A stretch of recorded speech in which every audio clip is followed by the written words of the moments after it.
Yo, welcome to another episode of Roundball Ramble. I am your host, Corbin Ford. You can follow me on Twitter at Corbin NBA. This is a Sports Ethos presentation, so check out Sports Ethos on Twitter at Sports Ethos, online sportsethos.com. Also, listeners, while you're at it, please take a moment to follow at Ethos Fantasy BK on Twitter. The single most dominant basketball and fantasy news feed on earth.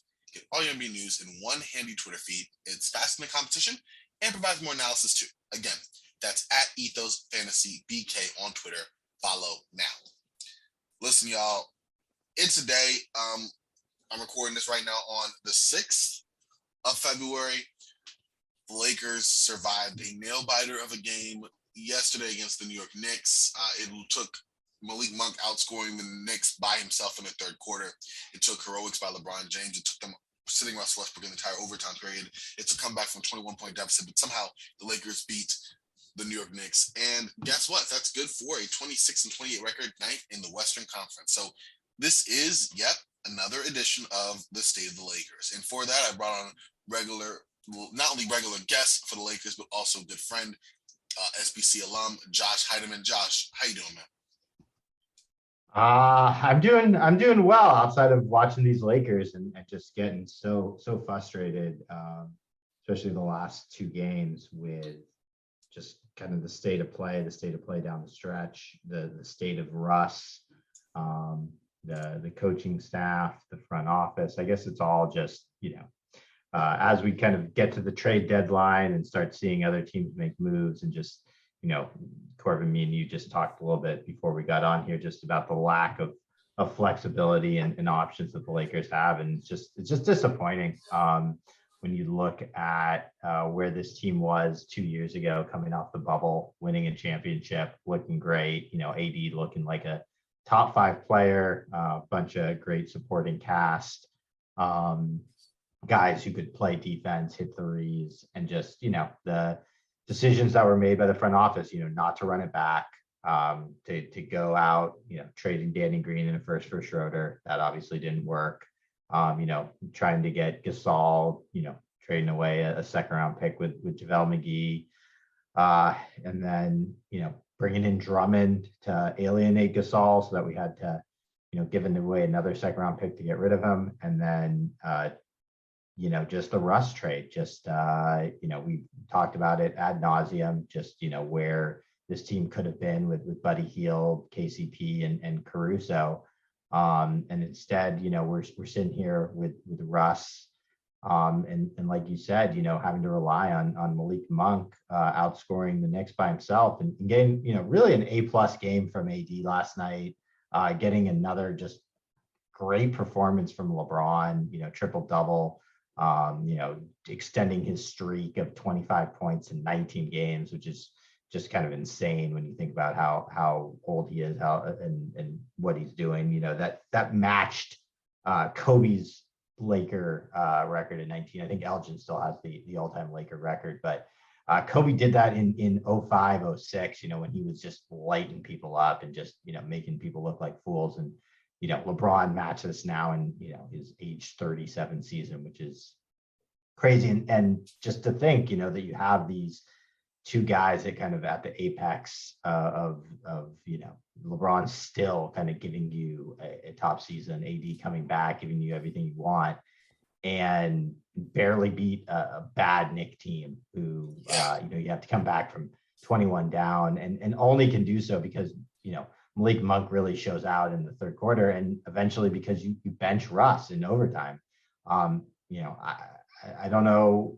I think we were texting a little bit during the game. I think maybe not a lot until after the game, but I was yelling at my television in the end of the fourth with why is Russ still in there? Just every time bad defensive possession after bad defensive possession. Everybody's seen the tweets of Staples, Crypto Center fans, yelling at him not to shoot that open three from the corner. Oh, you can hear it. Just misses it. It's like that shot went up. You knew it had zero chance of going in. And just not contributing anything offensively. He missed those two free throws down the stretch.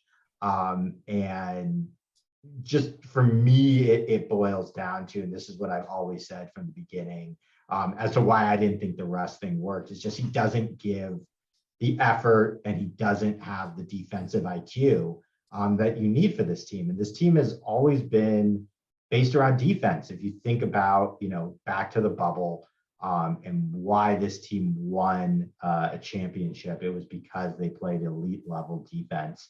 And then if you think even last year, even after AD got hurt, we were still, first or second in a bunch of kind of defensive rankings, because we still had guys like Caruso and KCP, and even guys like Kuzma who, turned themselves into halfway decent defenders.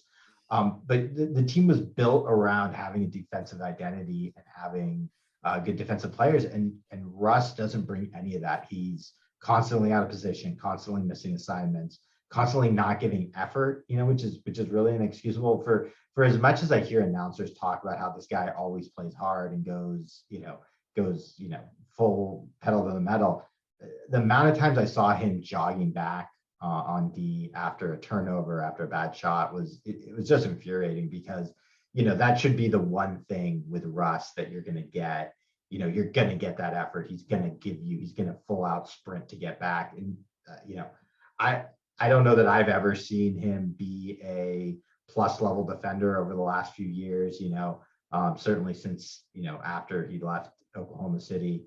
But that was always my main concern is, you're giving up, your good perimeter defenders, and you're bringing back Russ, who not only isn't a good defender, but he's such a bad shooter that it makes it so you have to play a guy like Malik Monk or a guy like Carmelo in the lineup with him.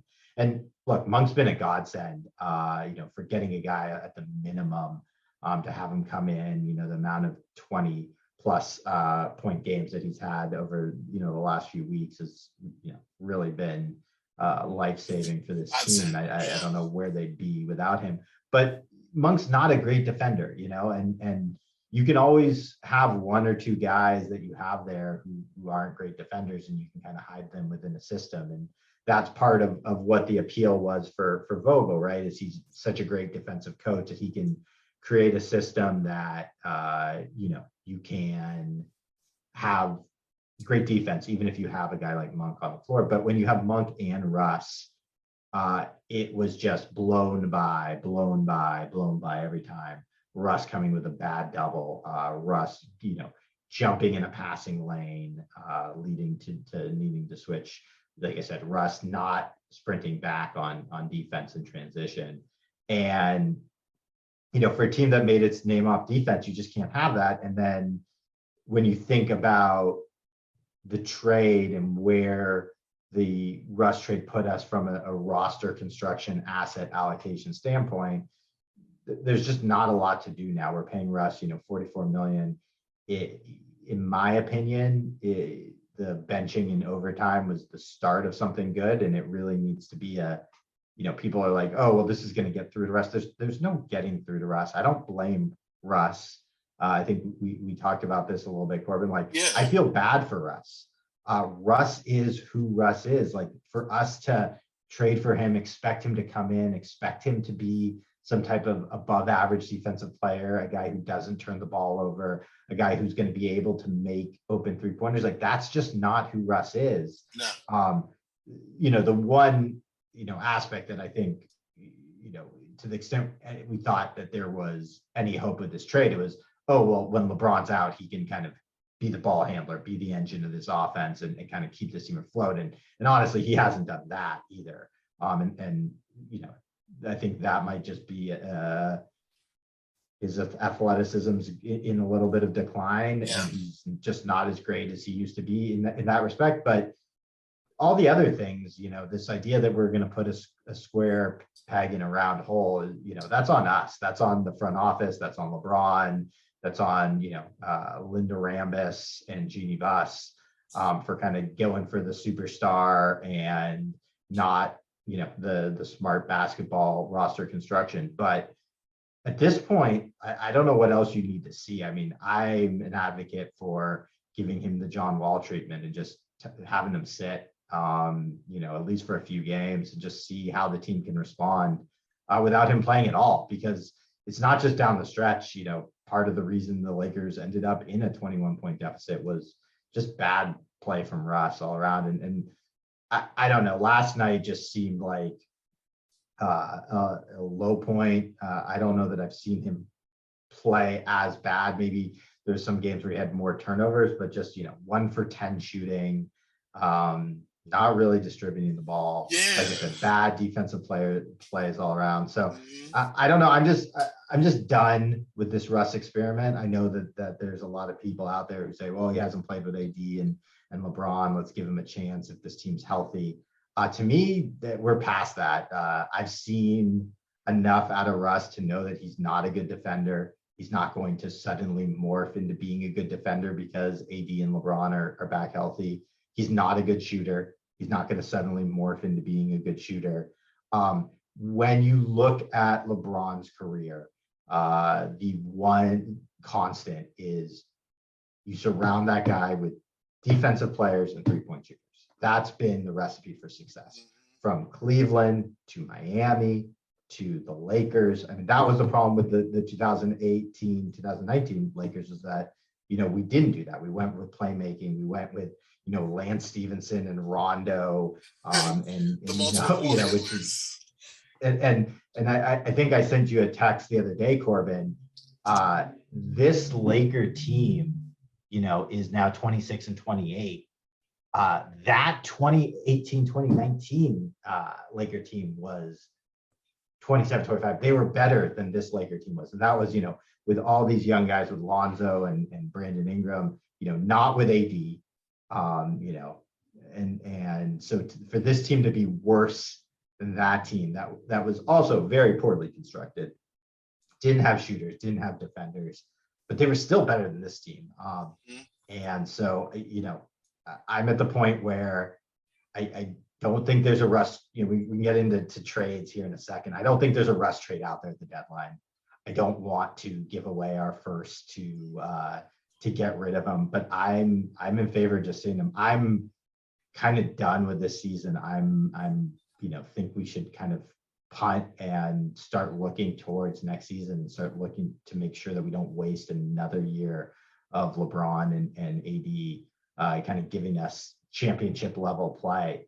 And I think that starts by sitting Russ and seeing if this team, with Monk and THT or Reeves, if they can put something together, because this team with Russ is just not, forget championship caliber, the jokes of, Brooklyn Lakers for sure being in the championship all look silly now. This team is struggling to make the play-in. And if the West wasn't so garbage at the bottom there, we wouldn't be making the play-in right now in the East. We have the same, record as the Atlanta Hawks. So I don't know. I'm done with Russ. I'm done with the Russ experiment. We've done it. It's failed. To me, any kind of continuing to try to give it more time is just shooting ourselves in the foot again after we've already shot ourselves in the foot 3 times. Yeah. So it doesn't make a lot of sense. So I've been going on here for a while, but why don't you give us your take on where things stand, then we can kind of get into the deadline and what moves can be made or what moves we want to see the Lakers make or think about making, and how that might be able to help them out. Yeah, no, I'm glad I've had your feedback on that. I'm much the same way. I think the Lakers are in this position where the damage that they've done, that they're kind of reaping, was already sown, during the offseason, when they could have potentially made a run DeMar DeRozan, when they could have potentially just kept the same team and ran back for another year, when they could have potentially made a trade for Buddy Hield, and they decided to trade for Russell Westbrook. I'm a Russell Westbrook fan. I have not denied that I stay on that hill, but I am definitely going down with the ship, and the ship is sinking very fast. You mentioned Russell Westbrook's last couple of games. I even took his last 5 games, and over those last 5 games, his numbers on its head look okay. 17 points per game, 6.2 rebounds, 8 assists. But then you look a little deeper, shooting 39% from the field, 30% from 3, 60% from the line, 3 turnovers a game. Like, it's not great. And that also takes into account 35-point game and a 20-point game that he had against the Hornets and the Hawks, respectively. Both losses, I might add. Against the Trailblazers, he had 9 points, 10 rebounds, and 13 assists on 3 of 12 shooting. Against the Clippers, 17 points, 6 rebounds, and 4 assists, a little bit better on 7 to 18 shooting. And then, of course, the stinker against the Knicks, 5, 4, and 6 on 1 to 10, missed every 3 and 3 of 7 from the free throw line. So, like, he is who he is, right? Like, we knew this when he got it, and that's the problem. Russ haters and people who just weren't a fan of the fit, I think you were the latter, said, hey, that's not a great, like, that doesn't work at all. Like, that's not a good plan. It's not a good fit. Why do you think would happen? The idea to me still holds true. Like, he could manage the minutes, but when LeBron's on the floor, but unfortunately, that's no longer the case. Like, this team is not a great team, and Russ is not the type of player to, take over and be an offensive fulcrum for even minutes at a time.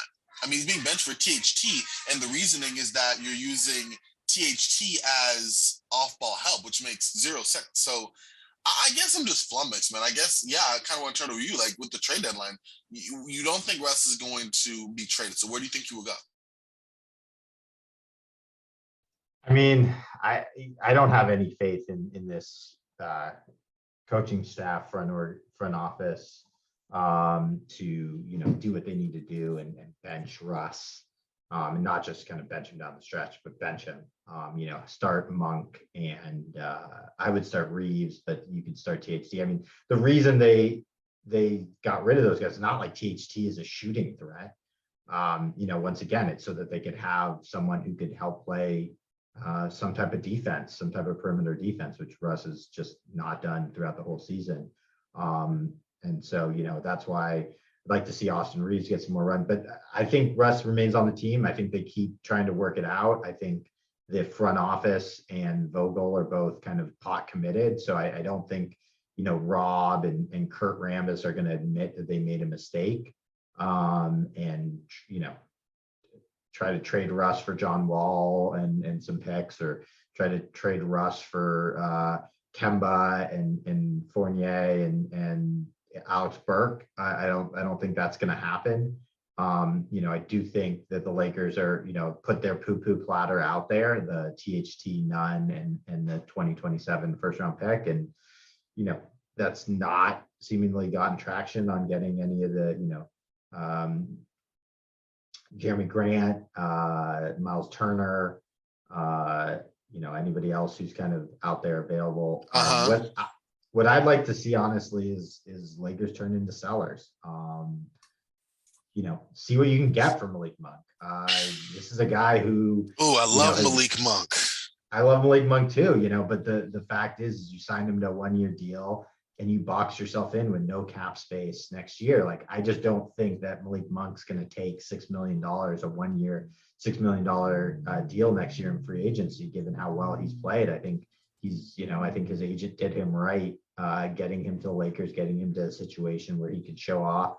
And I think he's going to get himself a decent contract in the offseason, maybe a mid-level exemption type deal, 3 years, 30 million or something along those lines. Maybe a like THT deal, 2 years, 20 million with a player option for the third. But I don't think the Lakers have an ability to keep him. They can only use the $6.3 million mini mid-level unless they're going to be hard capped, which they just can't be with Russ and AD and LeBron on the roster. Those guys just make too much money.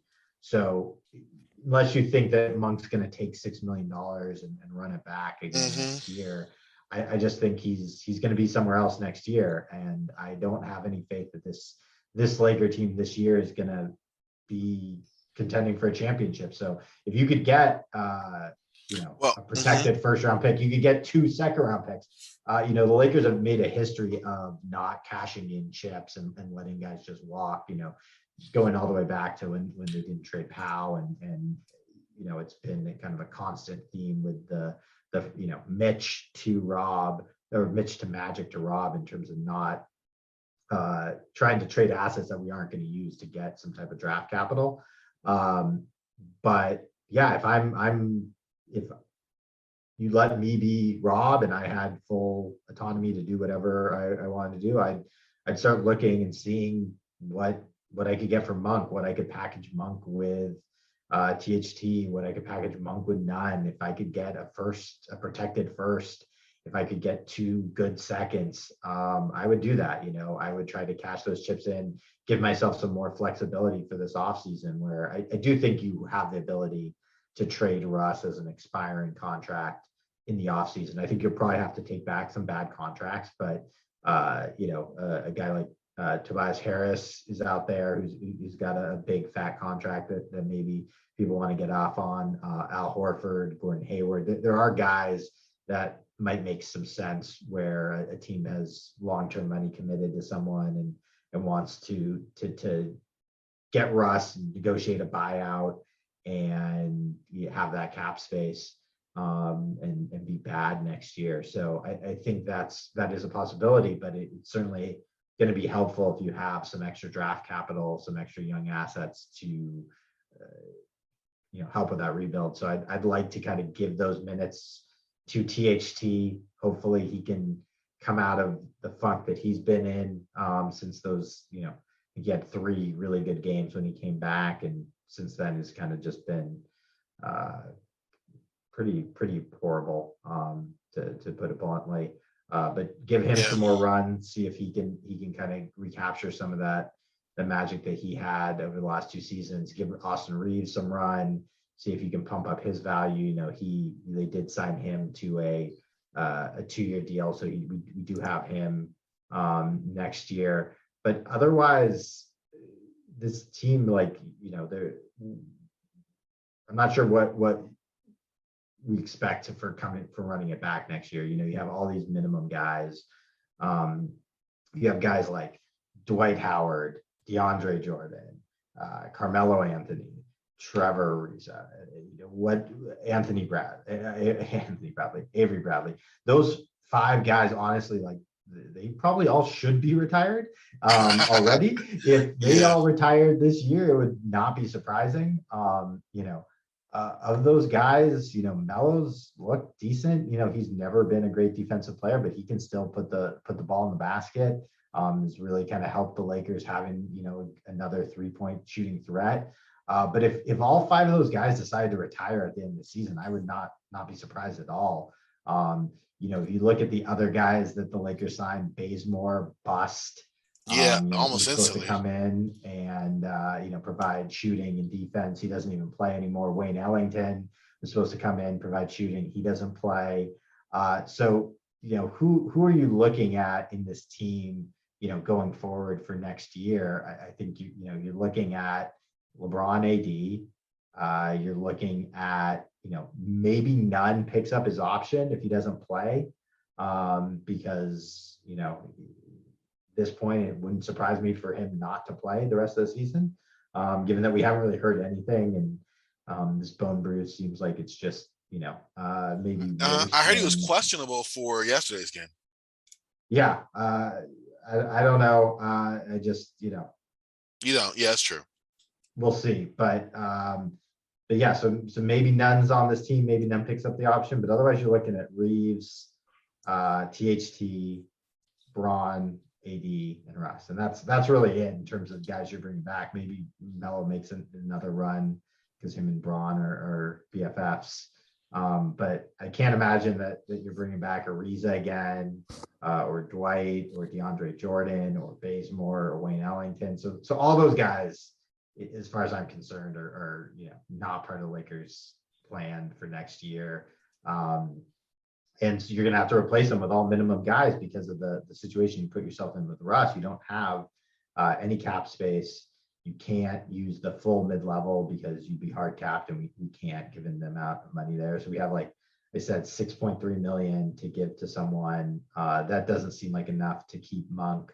So if you could get something for Monk now, and either by himself or in a package with Nunn or in a package with THT. I look seriously into doing that and trying to cash in some of that value and trying to position yourself to be able to make some moves next year, and not have kind of the limited flexibility that we have this year. Even if I felt like you could get a Miles Turner, who I like, for THT Nunn and that 2027 first round pick, which, I know that they've offered around. I don't think that's getting it done for those guys. It's kind of like, to what end? Then you just have, AD, Braun, Miles Turner, Russ, like that team still is not winning a championship. And now you've given away that 2027 first round pick, which I think, does have a lot of value. And starting next year, if you manage to keep that, you can start going out to the market with your 2027 and your 2029 first round pick in the off season. And then all of a sudden you might be able to, get some of the more big name guys who might be available, with, 2 firsts, maybe a little bit of a rehab THT, you can throw in an Austin Reeves if it moves the needle for people. But so I'm looking to be a seller at the deadline. Okay. If anybody's interested in a Monk, certainly if I can get rid of Avery Bradley and DeAndre Jordan for nothing, I do that and open up an extra roster spot for a potential buyout guy. I know that Paul Millsap's been linked to Chicago. But he's a guy who's probably not going to be with the Nets after the deadline. I'm sure there'll be some other guys, one of which who wants to kind of come and be in LA and play with Braun. So to the extent we can open up an extra roster spot, good to do that. But I don't know. I'm not in favor at this point of using that first round draft pick. So if there's some deals out there for THT and Nunn, I guess I'd be okay with it. But there's nothing at this point that I see that moves the needle to take this team from where it's at to a championship level team. That was my next question. Do you think that championship's a wrap? Are the moves you're suggesting Lakers make more to just kind of retool for next year? Are they completely out of the loop on this? Because maybe I'm crazy, but I don't think that they're completely out. Like the Western Conference, outside of the very top. Okay, I guess that does kind of answer for me. Because Yep. I don't see. I'm just going to tell you, Corbin, you are crazy. Yeah, in my mind, they are out. Yeah. They just don't have the defensive chops. Unless Kendrick Nunn's going to come back and be kind of second coming of Alex Caruso or KCP, where he's able to give you, really good perimeter defense and above average 3-point shooting. And, they get another buyout guy who can really help them play the, a stretch power forward, like a guy like Paul Millsap suddenly finds the fountain of youth and is able to come back and give you great minutes. I don't even know any other buyout guys who I'm kind of tracking who could, come in and make a sizable difference. But yeah, I think you're crazy. I think this team is done for the year. I think there's no way this team could compete with the Phoenixes and the Golden States. Sure, they could win a play-in game. Sure, they could get to that first round, but I don't see any way that this team, as currently constructed, or even as any trade that they could do, could beat a Golden State team, assuming that Golden State team is healthy, has a Clay back and Draymond and Steph, or certainly Phoenix, who is doing great here and setting a franchise record with their start with CP3 and Booker and DeAndre Ayton and all those, and Mikal Bridges. Like, that team, I don't know. We had our chance last year, and last year's roster seemed to be much better constructed and can do it. Obviously the AD injury played into that, but I don't see this team with just AD and Braun and the rest of the cast of characters being able to hang going into Phoenix or Golden State without home court and being able to take more than 1 or 2 games. But yeah, I mean, looking at it this way, I guess you're right. Like, I don't understand. Okay, real quick before I dive all into that, would that include a John Wall, Russell Westbrook swap? Would that not leave them better suited, or would they look about the same, or would they look worse to you? I think they'd look better. I mean, I think you can't really look worse than they look with John Wall, who knows what kind of physical shape he is. He didn't look bad when he played in Houston at the end of last year. He used to be a good defensive player. He's a better shooter than Russ, even if he's not a good shooter. And, I think that he's a guy, everyone talked about like Russ coming in and buying in and playing the role. But, I think the chances, Russ was always going to be Russ, like we said at the beginning of the show. I think the chances of you getting John Wall to come in, who hasn't been able to play the whole year, so he's both rested and kind of hungry, and you tell him, hey, we just want you to play some good defense and hit some open threes and run the offense a little bit when you're in there and Braun's out. I think there's a chance, and I think there's a chance you rehab his value more so than Russ. At this point, I don't see anybody trading for Russ as anything other than expiring contract. Fair. In next season. But I think if John Wall came back and looked decent, he's got one more year left. Maybe there's somebody that wants to take a flyer on, paying him the $47 million he's owed and thinks he can contribute to the team. So I would do that in a heartbeat. I'm not sure that Houston would do it without draft capital attached. I'm certainly not attaching that 2027 first. If I could do that with some seconds, I would be, sign me up. I would do it. And I think that it would help the team both this year and next year.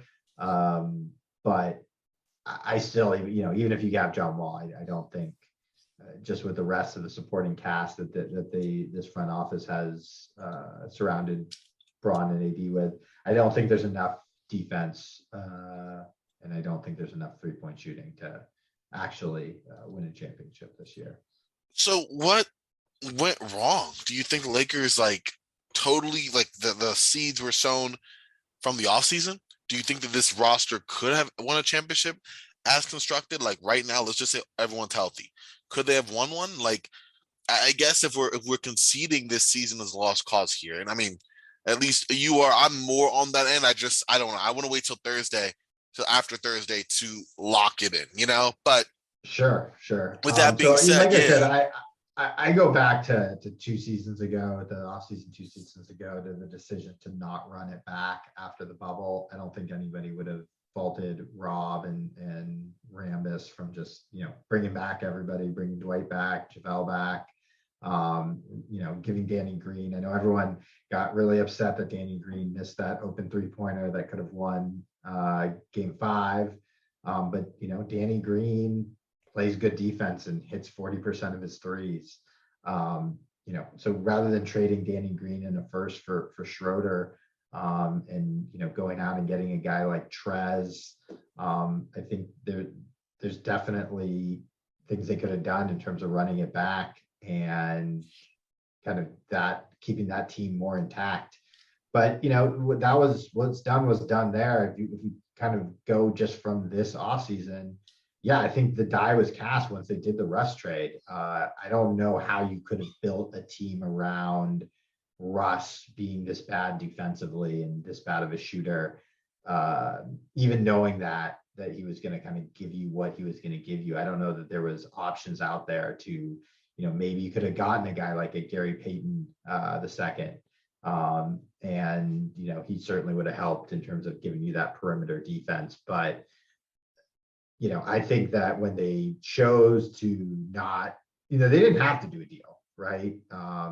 Kuz was under contract, KCP was under contract, Trez had opted in. They certainly could have run it back. I mean, like we said, this team was a team that had Phoenix on the ropes, and maybe if AD doesn't get hurt, they're able to beat Phoenix last year.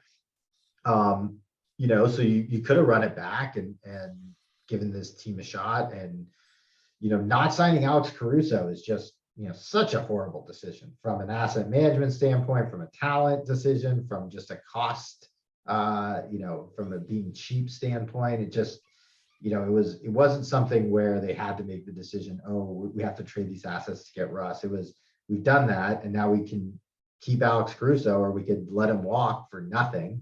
And they let him walk for nothing. And this was a guy who, you found as an undrafted guy you got from the G League, gets cut by Oklahoma City. You brought him through the defenders, and everybody in LA just loved him.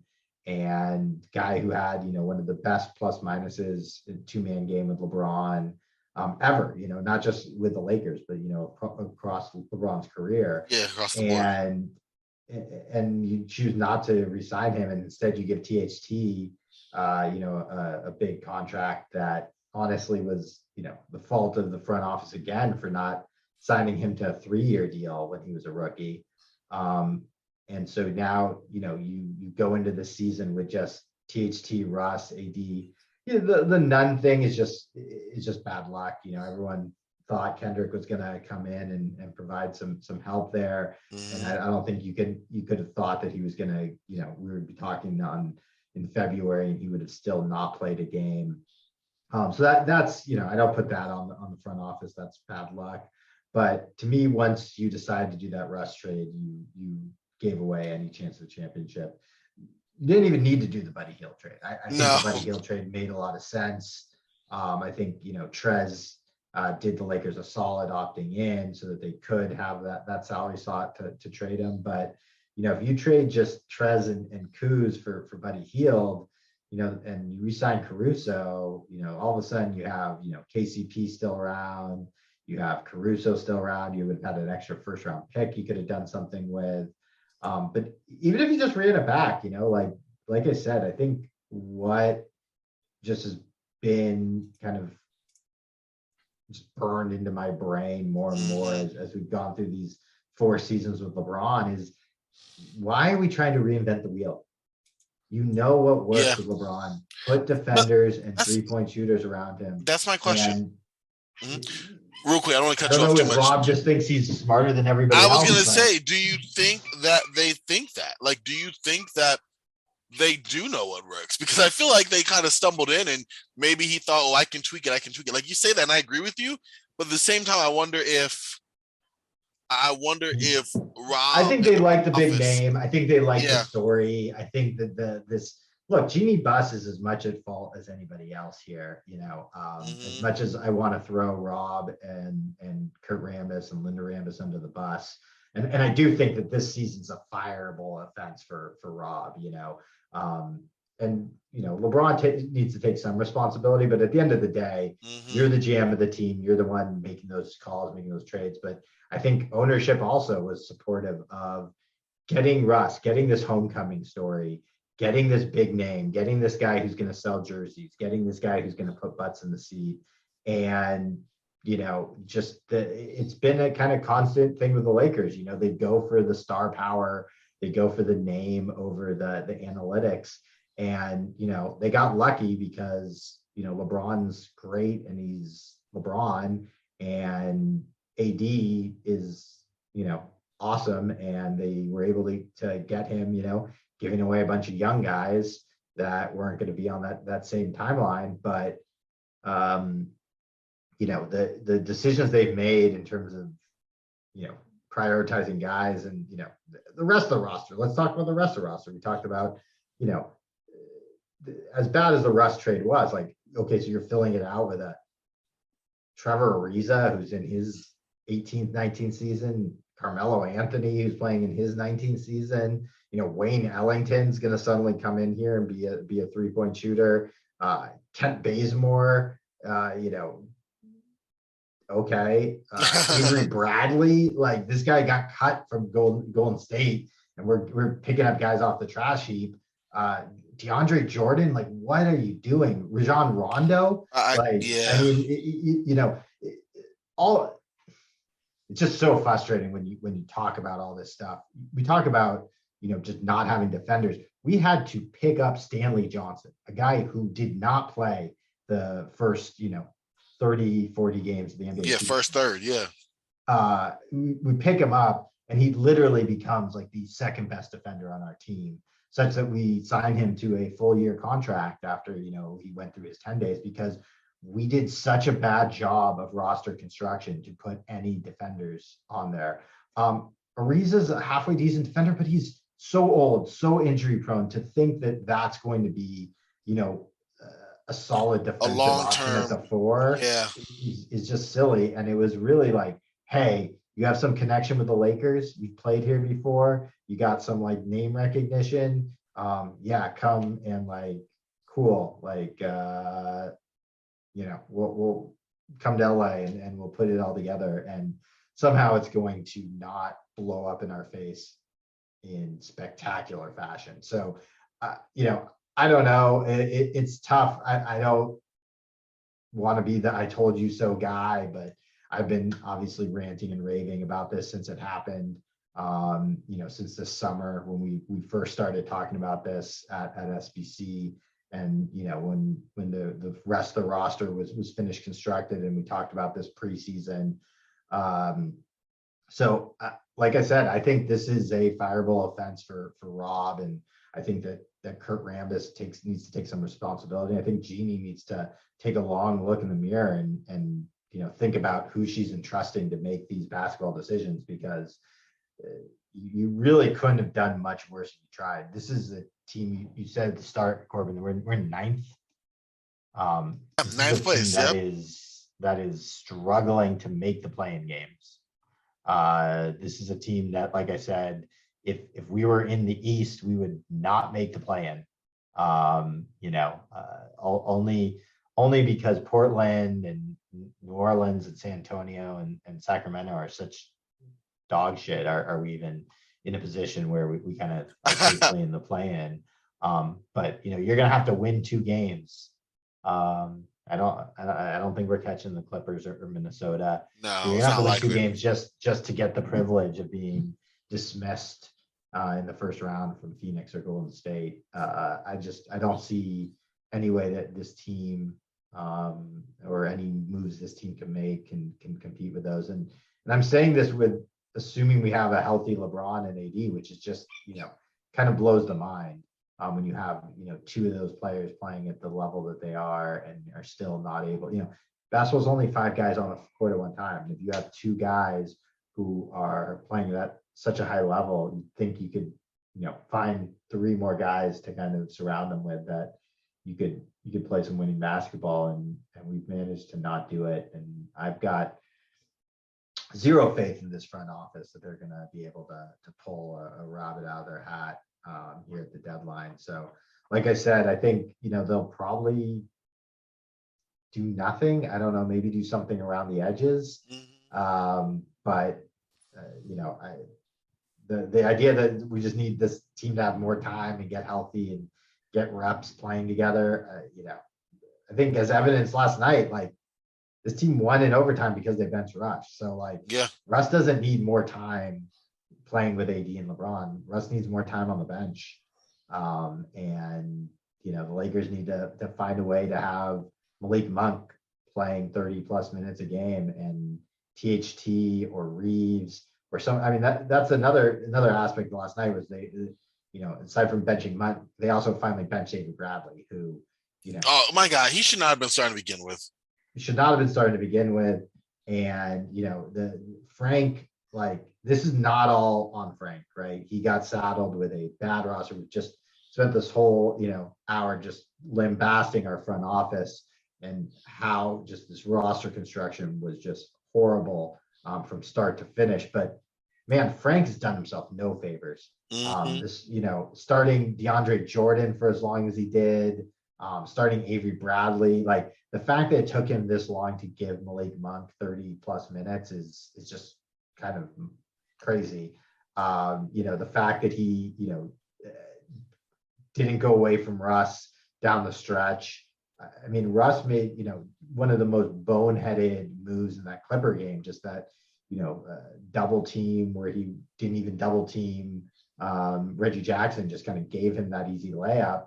And when you constantly make bad defensive plays down the stretch to get rewarded by continuing to play down the stretches, just doesn't make sense, especially when you're a defensive coach. And I thought that, when Russ was benched the last time, that was, the front office kind of telling Vogel, like, yeah, you have the authority. You're the coach. Like, you need to do what you need to do for us to win games. And Vogel continuing to kind of, just try to make it work with Russ.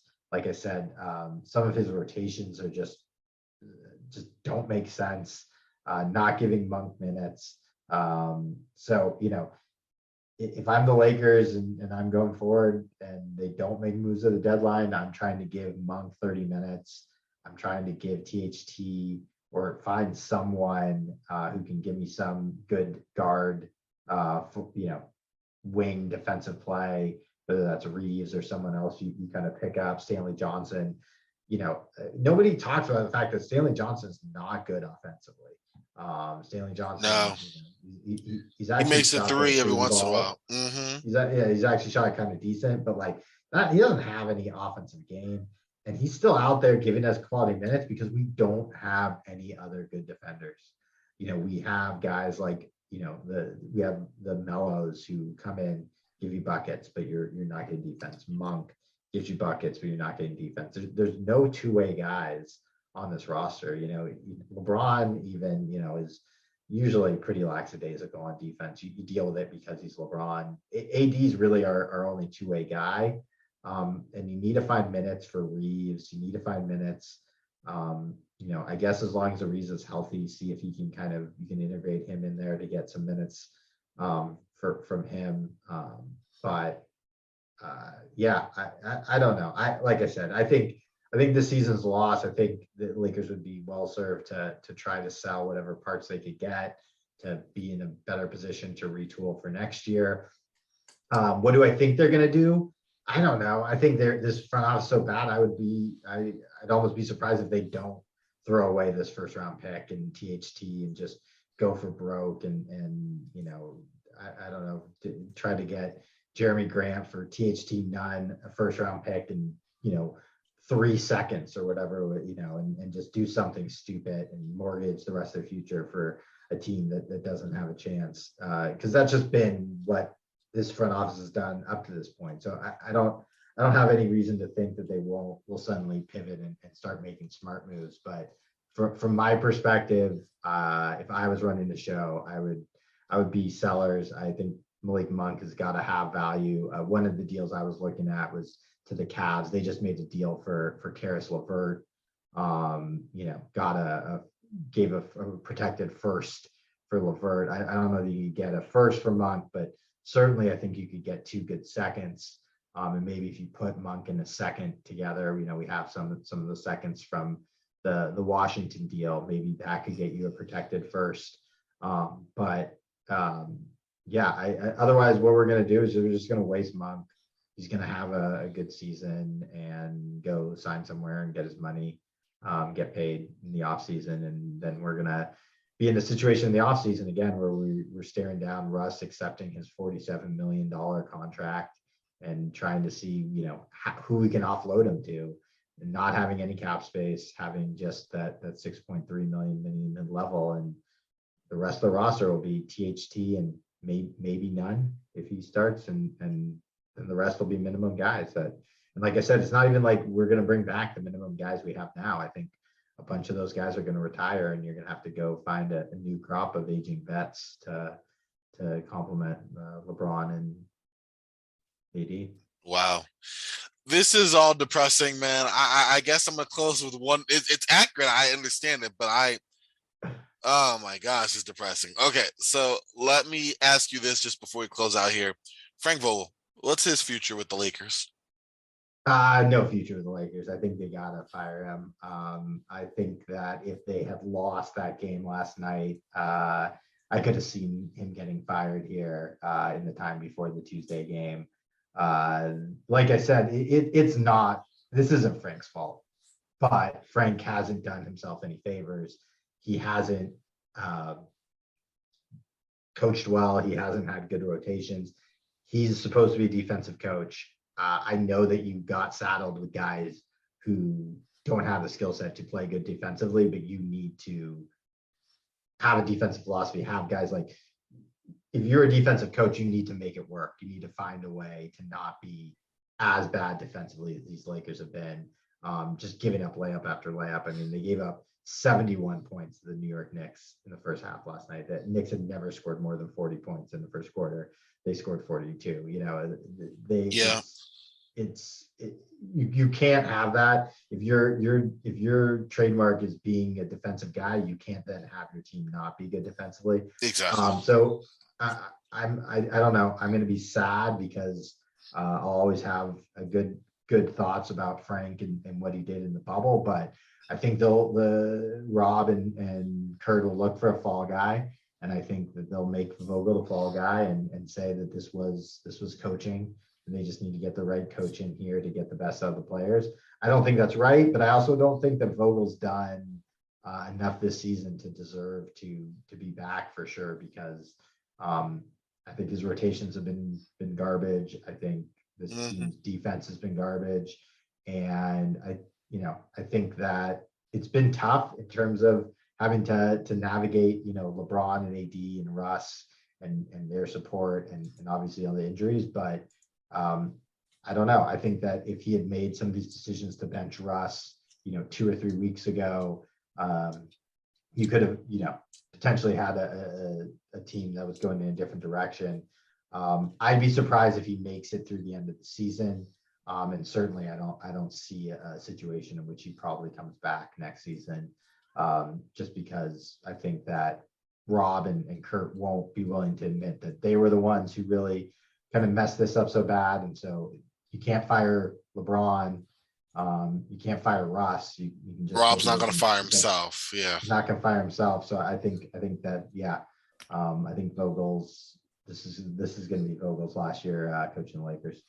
Okay, that's even more depressing, but I understand it. I mean, listen, he's not had the best year and a half, but I think he has one of the better Laker coaches in the past 20 years, and that's not an exaggeration. I mean, when you think about Phil Jackson, everyone who came after Phil Jackson and the 2 or 3 coaches before Phil Jackson, Del Harris, Magic Johnson, last 20 years would actually just be up to Phil Jackson. So one of the better Laker coaches of the last 20 years, absolutely. It's sad it has to go down that way, but I agree. We're going to end a little bit of positivity, and so I'm going to ask you a question to end this pod here. What is the best case scenario for the Lakers this year? This year, trade Malik Monk with a second rounder, get a protected first. You get 2 seconds. You play THT over Russ, and THT and Austin Reeves develop and both look like they are young prospects that people are excited about again. You keep LeBron and AD healthy, no major injuries, no knee or Achilles or anything major. You win the play-in game, and you are able to give a spirited fight against Golden State or Phoenix and take that to 6 or 7 games before losing, and making it clear that this formula is not going to work and you need to revamp. I think that, that's, I hate just continuing to be so negative, but I think part of what you need to have happen is you need to sometimes have those failures to get through and break through the darkness to the light. So I don't think it be successful for the Lakers to win, have an upset in the first round and make it to the second round and lose there. I think, the best thing would be, you maybe make it to the playoffs just so you keep those streaks intact, but